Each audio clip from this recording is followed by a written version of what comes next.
Deputy President Paul Mashatile has declared fixing South Africa's broken local government structures a top national priority. During a visit to the Free State, Mashatile acknowledged years of municipal collapse, failed service delivery, and political interference, promising urgent reforms and oversight. His bold stance signals a possible turning point, but the real test will be in action, not words. Deputy President Paul Mashatile has broken ranks with the usual political rhetoric, placing the spotlight firmly on one of South Africa's most urgent and neglected crises, dysfunctional local government.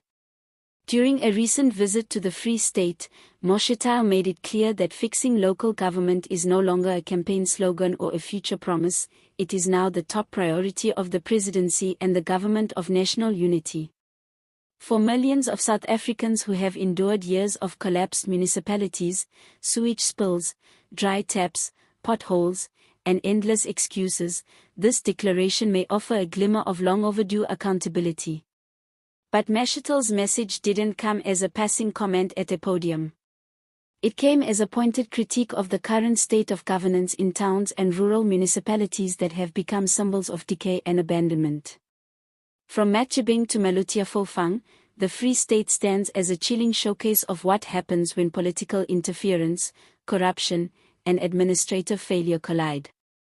Municipal buildings that haven't seen maintenance in a decade. Councillors more focused on party loyalty than public service. Towns that once thrived now reduced to service delivery graveyards. Mashatile did not mince his words.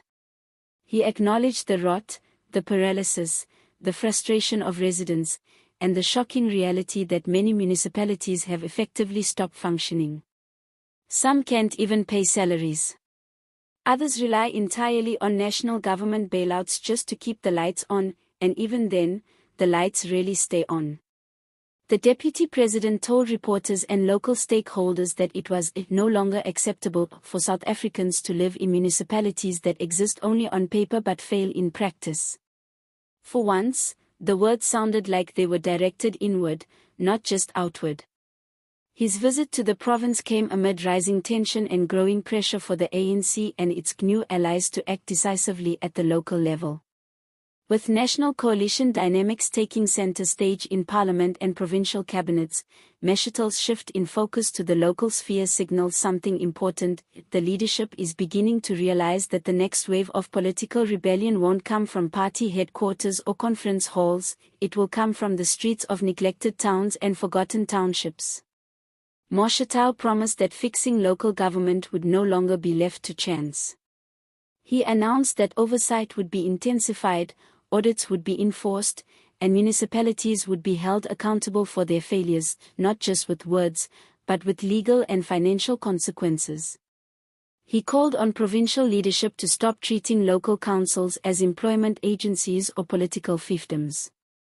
He emphasized that governance must return to its core purpose, service to the people. That message, though powerful, now faces a brutal test. South Africans have heard these promises before. They've seen ministers roll into their towns, offer sympathy and sound bites, and then vanish while things grow worse. For Mashatile's words to mean anything, action must follow, quickly, visibly, and consistently. Because local government isn't just broken. In many places, it's dead. The Free State in particular is emblematic of the crisis. Once home to vibrant agricultural towns and a strong civil service culture, it has become a province weighed down by scandal, mismanagement, and ghost infrastructure projects. Roads crumble while budget reports say funds were spent. Clinics stand half-built while communities wait years for access to basic health care. Municipal billing systems are chaotic. Waste management doesn't exist. And water, one of the most basic human rights, has become a luxury in several communities. Mashatile's visit included sit-downs with mayors, councillors, and community stakeholders, where he reportedly demanded performance plans and audit backlogs from municipalities that had consistently failed to deliver. He was briefed on the extent of administrative vacancies, poor revenue collection, and internal disciplinary issues that have gone unresolved for years.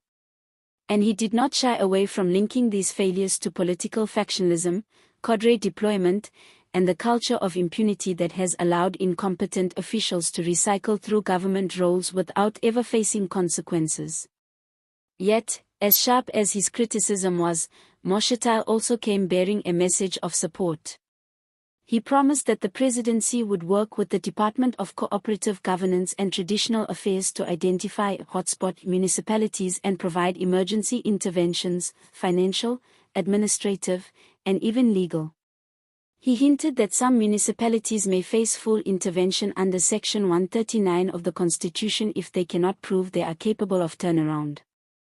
This, if followed through, would mark a significant shift in posture from Pretoria, which has long been hesitant to intervene too directly in local affairs. Mashatile also addressed the role of communities and civil society in holding local government accountable. He urged residents not to give up hope or disengage but to become active participants in governance, attending council meetings, demanding transparency, and using legal channels to report corruption. He called on youth leaders to take up space in local administration, insisting that the future of local government would depend on new blood, not recycled networks of political patronage. But even with this new sense of urgency, the political risks are immense. Fixing local government will require confronting entrenched interests, removing popular yet incompetent leaders, and cleaning out networks of corruption that stretch from ward councillors to procurement officers to politically connected contractors. It will also require confronting uncomfortable truths about the ANC's own role in enabling this decay, and showing a willingness to hold its own accountable, even when it's politically costly. Mashatile's speech ended with a sharp line: "We cannot build a better country if our municipalities are broken." That line, more than anything else, captures the core reality that national dreams mean nothing if local structures are dysfunctional. South Africa cannot grow if its municipalities are bankrupt. It cannot heal if its communities feel abandoned. And it cannot claim to be democratic if local leaders act as if accountability is optional.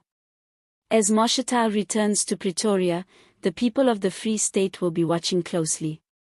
Not to see if another report is written or if another summit is held, but to see if something real happens. Will the non-performing councils be named and shamed? Will corrupt officials be arrested? Will basic services begin to flow again? Because if not, this too will fade into the background noise of political promises and empty podiums. For South Africans tired of waiting for change, tired of excuses, and tired of watching their hometowns collapse while leaders argue on Twitter, this is a test. A test of political will. A test of leadership. And a test of whether the people in power truly care about the people on the ground.